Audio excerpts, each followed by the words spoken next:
नमस्कार। आज world asthma day पर नागपुर से सुप्रसिद्ध पल्मोनोलॉजिस्ट डॉक्टर शशांक खरवड़े सर हमारे साथ हैं।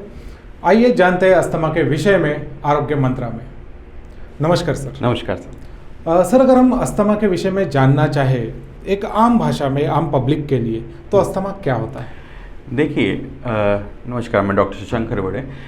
अस्थमा एक आनुवंशिक एलर्जिक बीमारी है जिसमें मुख्यतः एलर्जन के संपर्क पे आने पर आपकी श्वास नली में सूजन हो जाती है और उसके बाद म्यूकस प्रोडक्शन भी बढ़ जाता है, जिसके कारण श्वास नली सक्रिय हो जाती है, जिसके कारण से मरीज को सांस लेने में और सांस छोड़ने में दिक्कत होती है। ज़्यादातर सांस छोड़ने में ज़्यादा दिक्कत होती है, जिससे उसे दमा आता है। सामान्य भाषा में दमा कहा जाता है। ये विभिन्न प्रकार का होता है अस्थमा, माइल्ड, मॉडरेट, सीवियर और वेरी सीवियर। ये 4 प्रकार से पाया जाता है। मतलब कि माइल्ड मतलब कम, बहुत ही कम मात्रा में अस्थमा, मॉडरेट बोले तो उससे अधिक, सीवियर बोले तो उससे थोड़ा और अधिक, और वेरी सीवियर बोले तो बहुत अधिक मात्रा में अस्थमा होता है। तो मुख्यतः आनुवंशिक रहता है, लेकिन कभी कभी ये चीज़ें जन्मजात होने के बाद भी कभी कभार टीनेज में, जैसे मिनारकी के वक्त और टीनेज में कभी कभी गर्भवती महिलाओं में उभर के आती हैं, और मुख्यतः कारण इसके एलर्जेंस होते हैं। सर, अगर हम लक्षणों की बात करें तो अस्थमा पेशेंट में क्या ऐसे प्रमुख लक्षण नज़र आते हैं? देखिए, अस्थमा का जो मरीज होता है वो आपको बताएगा कि मुझे बहुत चलने पर, थोड़ा सा चलने पर दम आ जाता है, थोड़ा सा सांस फूलती है, बहुत लंबे समय तक खांसी भी रहती है किसी मरीजों में, और ये खांसी मुख्यतः सुबह और शाम के वक्त और रात के सोते वक्त ज़्यादा आती है। इसके अलावा आपको आवाज़ आती है पेशेंट्स में, अगर सांस लेता है तो इस तरह की सीटियों की भी आवाज़ आती है। इसके अलावा छाती में जकड़न होता है, किसी किसी को चेस्ट पेन होता है। ये सब मुख्यतः कारण होते हैं, और ये सब ज़्यादातर आपके एलर्जन के आप जब संपर्क में आते हैं उस समय ये ज़्यादा बढ़कर आते हैं सब चीज़ें। तो ये इसके मुख्यतः लक्षण होते हैं। ये तो थे प्रमुख लक्षण अस्थमा के। अब अगर हम जानना चाहें सर कि जो भी अस्थमा पेशेंट है उसे अस्थमा ही है, ये निदान कैसे हो पाता है? अस्थमा का मरीज जो रहता है, एक होता है पीडियाट्रिक ग्रुप, एक होता है एडल्ट ग्रुप। 5 साल तक के बच्चों में आपको अस्थमा पकड़ना काफ़ी मुश्किल हो जाता है, क्योंकि एडिनोवायरस एक वायरस रहता है जो उस वक्त भी आपको परेशान करता है बच्चों में। 5 साल के बच्चों के ऊपर में एक जांच होती है जिसे अपन कहते हैं PFT, pulmonary function test. Basically ये जांच होती है, ये फेफड़ों की कार्य क्षमता की जांच, जिसमें अपन देखते हैं कि फेफड़ा अपने श्वसन तंत्र कितना है, आपकी श्वास नली कितनी सक्रिय है, कितनी अब वो श्रंकन हो गई है, ये उससे अपने को पता चलता है। सामान्य भाषा में स्पायरोमेट्री भी बोलते हैं इसे। स्पायरोमेट्री है पल्मोनरी फंक्शन टेस्ट। श्वास नली की कार्य क्षमता की जांच में अगर आपका प्रमाण 80% से कम है तो वो जांच आपके अस्थमा के फेवर में जाती है। इसी तरह से 80 से 50, जो आपका 50 से रहता है उसको बोलते हैं मॉडरेट अस्थमा। 50 से 35 तक जो होता है कार्य क्षमता की, उसको बोलते हैं सीवियर, और 35 से कम होता है तो वो होती है वेरी सीवियर अस्थमा की कैटेगरी में आता है ये सब चीज़ें। और दूसरी जांच और भी होती है, जैसे कि एलर्जी के लिए अपन कुछ जांचें होती है, एलर्जन टेस्ट होते हैं, उसमें कुछ पता चलता है, लेकिन मुख्यतः जांच स्पायरोमेट्री होती है। एक्सरे में यूजुअली ये जांच समझ में नहीं आती है। अस्थमा के पेशेंट्स कभी कभी नॉर्मल एक्सरे लेके आते हैं, उसमें आपको समझ में नहीं आएगा कि पेशेंट को एक्सरे है, लेकिन अगर हाँ कोई इन्फेक्शन है तो अस्थमा के पेशेंट में आपको करना पड़ेगा। इसके अलावा आपके एक सीरम IG एक जाँच होती है। IG एक होता है जिसमें एक खून की जाँच होती है, जिससे आप पता कर पाते हो कि आपकी सीरम IG लेवल कितना है, तो उससे आपके एलर्जी की मात्रा कितनी है शरीर में वो समझ में आता है। ये सब चीज़ों से आप अस्थमा की जांच समझ में आप निदान कर सकते हैं। ये तो थी निदान संबंध में बातें। सर, अगर हम उपचार संबंध में बात करें तो किस प्रकार की उपचार पद्धति अस्थमा पेशेंट के लिए उपलब्ध है? देखिए, उपचार में अभी तो काफ़ी चीज़ें बदल गई है। पुराने ज़माने में केवल गोलियाँ हुआ करती थी, डेरिफाइलिन और बाकी जो गोलियाँ हुआ करती थी, जिसके कारण मरीज लेते रहता था और वो ठीक रहता था। लेकिन वो जो गोलियां हैं वो पूरे शरीर में जाके, पूरे शरीर में किडनी, लीवर सभी जगह जाती है। लेकिन आजकल की ज़माने में आ गया है इनहेलर्स। इनहेलर्स भी कई तरीके के होते हैं, आजकल तो काफ़ी अच्छे इनहेलर्स आ गए हैं। आप अगर इनहेलर लेते हैं तो ये पूरी तरीके से आपको केवल फेफड़ों में ही जाएंगे, अदर पार्ट में साइड इफ़ेक्ट्स नहीं करेंगे। तो आप इसको 100 साल तक भी ले सकते हैं। तो ये बहुत अच्छी बात है। इनहेलर्स आ गए। इनहेलर्स में भी 2 तरीके के इनहेलर्स होते हैं, एक होते हैं शॉर्ट एक्टिंग और एक होते हैं long acting. Short acting inhaler जो आपको अगर जब मरीज को बहुत ज़्यादा तकलीफ़ है तो तुरंत आराम के लिए होते हैं, वो तुरंत असर करना चालू करते हैं, लेकिन ये असर करते हैं सिर्फ 4 घंटे तक। उसके बाद ये 4 घंटे के बाद असर नहीं करेंगे, तो आपको हर 4-4 घंटे में लेना पड़ेगा उसे।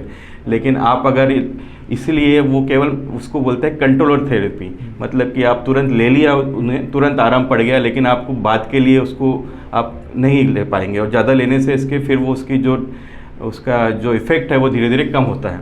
तो इसके लिए क्या करते हैं, एक लॉन्ग एक्टिंग इनहेलर्स आते हैं। लॉन्ग एक्टिंग जो कि आधे 1 घंटे बाद असर करना चालू करते हैं, करीब करीब 12 घंटे, और कभी आजकल तो 24 घंटे वाले भी आ गए। तो दिन में 1 बार लेने पर भी आपको ये 24 घंटे तक आराम देते हैं। और दूसरा मुख्यतः इसका लेने से फ़ायदा यह भी है कि ये जो इनहेलर्स रहते हैं आपके, ये आपकी श्वास नली को और थोड़ा सा इन्फ्लेमेशन भी कम करते हैं, और उसको धीरे धीरे रिपेयरिंग भी करते हैं। उसकी हमारी भाषा में रीमॉडलिंग बोलते हैं उसे, जिसके कारण वो जो नॉर्मल जो श्वास नली सक्रिय हो गई है वो अब थोड़ी धीरे धीरे चौड़ी होती जाएगी, और वो धीरे धीरे अपना इफेक्ट करके वो म्यूकस है वो छाटना भी चालू कर देगी, जिससे कि धीरे धीरे उसको आराम पड़ना चालू हो जाता है, और ये पल्मोनरी फंक्शन भी आपके धीरे धीरे अच्छे होने लगते हैं इसके। और इसके अलावा अगर आप कुछ गोलियां भी अगर तुरंत राहत के लिए ठीक है, 5 से 10 दिन या 15 दिन तक आप दे सकते हैं, लेकिन उसके बाद मेरे ख्याल से उन्हें लंबे समय तक गोलियां लेना ठीक नहीं है अस्थमा के पेशेंट को। सर, अस्थमा के जो पेशेंट होते हैं, क्या इनके लिए किसी प्रकार का परहेज इम्पोर्टेंट है? जी, परहेज बोलेंगे या बचाव बोलेंगे, देखिए कैसा है, अस्थमा मुख्यतः होता है एलर्जेंस से। अब एलर्जेंस क्या है? अब एलर्जेंस होते हैं, मुख्यतः एलर्जेंस होते हैं अस्थमा के पेशेंट्स में धुआं, धूल, स्मोकिंग, इसके अलावा परागकण, पॉलन ग्रेन्स जिसे बोलते हैं अपन, परागकण हो गए। उसके बाद हो गए कुत्ते बिल्ली पे कुछ प्रोटीन्स रहते हैं, पेट्स हो गए, उनके संपर्क में आने से भी होता है। इसके अलावा आपके हो गए बेड माइट्स, जो आप चादर सोते हैं बिस्तर, या उसमें धूल रहती है तो उसमें डस्ट माइट्स रहते हैं उस कारण। इसके अलावा कुछ कोल्ड ड्रिंक्स में भी जैसे सर्दी वर्दी हो जाती है तो उसके कारण कभी कभार ऊपर का इन्फेक्शन नीचे चले जाता है। इसके बाद आपका आ गया इन्फेक्शन, कोई किसी कारण से सर्दी वर्दी हो गई या और चीज़ हो गई, उसी कारण से भी होता है। मौसम में परिवर्तन, ये भी एक कारण होता है। इसके अलावा हो गया काफ़ी स्ट्रेस लेना, इससे भी परेशानी होती है। ड्रिंक करते हैं मुख्यतः बियर में जो होता है कुछ सल्फाइड्स होते हैं जिसके कारण आपको परेशानी होती है। इसके अलावा सी फूड्स हो गए, सी फूड्स में आपके कुछ सी फूड जो अब ये झींगा मछली वगैरह, इनसे भी कुछ पेशेंट्स में ये पाया जाता है। मूंगफली के दानों से भी किसी को एलर्जी पाई जाती है, और बाकी और भी कुछ कारण हैं, गाजर घास वगैरह। तो आपको मुख्यतः इन सब चीज़ों से बचना है। तो इसके लिए क्या करना है आपको, धूल को कैसे हटाएंगे? धूल के लिए आप क्या करेंगे, घर में पोछा बराबर से लगना चाहिए कि धूल ना उड़ते रहे। धूल मिट्टी जो रहती है, आप पोछा लगाएंगे बराबर से तो घर में धूल नहीं रहेगी। वैक्यूम क्लीनर का उपयोग करेंगे तो धूल ज़्यादा कम से कम रहेगी घर में। धुआं, किसी भी तरह का धुआं आप अस्थमा के पेशेंट के लिए खतरनाक है। धुआं, आप पैसिव स्मोकिंग भी के कारण भी आपको परेशानी हो सकती है। कोई आदमी आपके सामने स्मोकिंग कर रहा है, उससे भी आपको परेशानी हो सकती है। तो ऐसी चीज़ों से बचे आप। धूल धुएं में जाए तो थोड़ा हो सके तो मास्क का प्रयोग कीजिए। आप जो घर में ह्यूमिडिटी जितनी कम रहेगी, शैवाल सीलन जितनी कम लगेगी, उससे आपको फ़ायदा होगा। घर में वेंटिलेशन अच्छा होना चाहिए, सूर्य प्रकाश अच्छा आना चाहिए। इसके अलावा आपकी जो चादरें होती है वो एकदम साफ़ और ड्राई होना चाहिए, उसमें ह्यूमिडिटी नहीं होना चाहिए, डस्ट नहीं होना चाहिए। डस्ट माइट्स लगे तो उससे भी आपको परेशानी हो सकती है।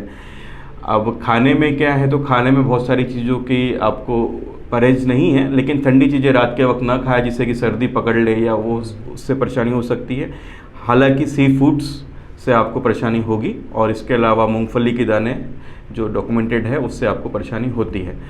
स्ट्रेस थोड़ा सा कम रखें, और परागकण से भी परेशानी होती है। हालांकि परागकण से आप फूल वगैरह में पाए जाते हैं, आप सूंघना तो थोड़ा कम ही रखिए। लेकिन ठंडी के मौसम में तो वो हवा में भी दिखते हैं, तो उसमें आप उसके लिए कुछ नहीं कर सकते। कुत्ता बिल्ली घर में ना पाले तो बेहतर रहेगा। कॉकरोच वगैरह से भी परेशानी होती है, चूहे कॉकरोच वगैरह में भी प्रोटीन्स होते हैं कुछ जो परेशान करते हैं अस्थमा के। ये प्रोटीन सब ये सामान्यतः इन चीज़ों से आप बचेंगे तो बेहतर रहेगा। जैसे कि सर अस्थमा में आपने थोड़ी देर पहले हमें बताया कि सी फूड का परहेज होता है, लेकिन अक्सर देखा जाता है कि हमारे पूरे विदर्भ में एक दवाई दी जाती है मच्छी में, और कहा जाता है कि मच्छी खाने से आपका अस्थमा ठीक हो जाएगा। इसके ऊपर आप क्या कहना चाहेंगे? जी, बहुत से पेशेंट्स आते हैं, हमें भी यही पूछते हैं कि वहाँ पे तो बोला है कि मच्छी खाने से आप, और कहीं आंध्रा में या कहीं पर वो बहुत जगह जाते हैं कि मच्छी देते हैं वो लोग और खाने से आपका अस्थमा ठीक हो जाएगा। और भी कुछ चीज़ें जैसे कोजागिरी में बोलते हैं कि आपका चांदनी पड़ने पर वो कोजागिरी वाली खीर खा लोगे आप तो आपका अस्थमा ठीक हो जाएगा। लेकिन ये सब चीज़ें व्यर्थ है, आप उसमें ना पड़े तो ज़्यादा अच्छा है। जो चीज़ें डॉक्यूमेंटेड है, जो आपकी स्टडी है अभी जो हमें बताया जाता है उसके हिसाब से तो ये चीज़ें आपको थोड़ा सा नुकसान ही पहुँचाएगी। अब एक तथ्य ये हो सकता है कि अब वो जो बासुंदी देते हैं स्टेरॉइड्स होते हैं कुछ उसमें, तो उसके कारण हो सकता है कि परेशानी ना पड़े। सर जैसे कि हमने एक दौर देखा है कोरोना का, हमारे पूरे देश ने, पूरे विश्व ने, ऐसा कहना चाहिए हमने, ठीक है हमारे देश में उतना ये नहीं हुआ, लेकिन फिर भी कोविड के बहुत सारे पेशेंट्स फिर से नज़र आ रहे हैं। तो किस प्रकार का ध्यान कोविड पेशेंट ने, या फिर ऐसे पेशेंट जिसको लग रहा है कोविड के सिम्टम्स है, किस प्रकार का ध्यान उन्होंने खुद का रखना चाहिए? जी बिल्कुल, अच्छा प्रश्न पूछा आपने। अभी हम 2021-22 तक 20 से चालू हुआ था कोरोना, 20, 21, 22 3 साल हमने बहुत भुगता है कोरोना के कारण। 22 में क्या से 21 में जो हुआ था कोरोना, काफ़ी भयावह स्थिति थी, हमें याद है अभी भी।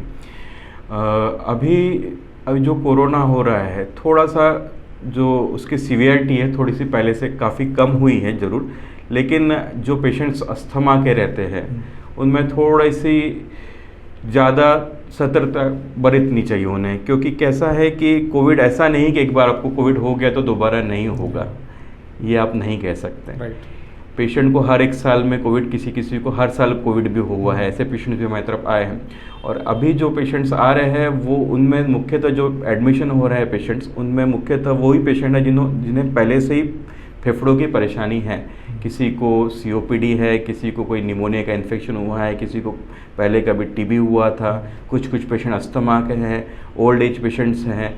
तो ये पेशेंट्स सब आ रहे हैं, थोड़ा सा ध्यान ज़्यादा देना पड़ेगा। जो अस्थमा के पेशेंट्स हैं उन्हें थोड़ा सा ध्यान ज़्यादा देना चाहिए, अपनी जीवन शैली को थोड़ा सा इम्यूनिटी को बढ़ा के रखना चाहिए, और बराबर से नींद और वगैरह सब भी लेते रहना चाहिए। सब चीज़ें ठीक से करें तो बेहतर रहेगा।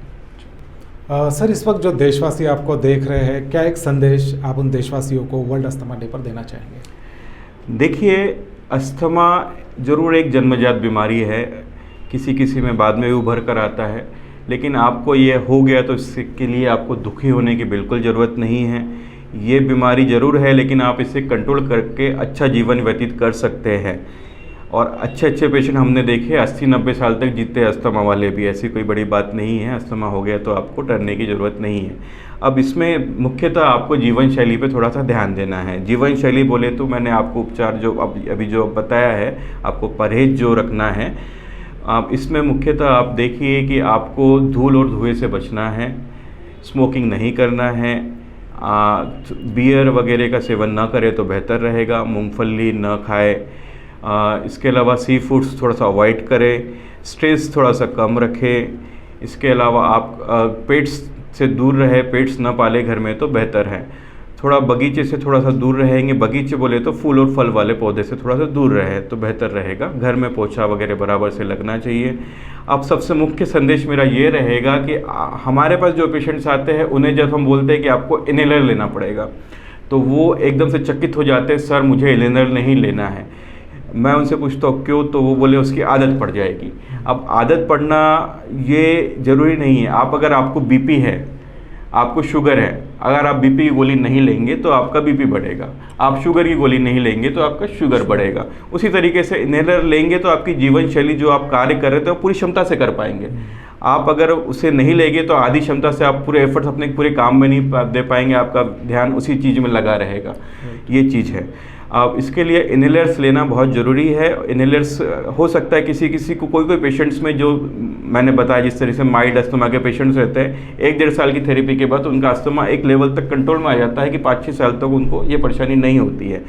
किसी को डेली लेने की ज़रूरत पड़ती है, लेकिन इनहेलर्स के भी कुछ डोजेज़ होते हैं। धीरे धीरे हम जब देते हैं तो उसे डोजेज़ धीरे धीरे कम करते हैं और एक कम मात्रा में डोज लेके आप सामान्य जीवन व्यतीत कर सकते हैं, जिससे कि आपको एक नॉर्मल व्यक्ति की कोई परेशानी नहीं होने वाली आपको।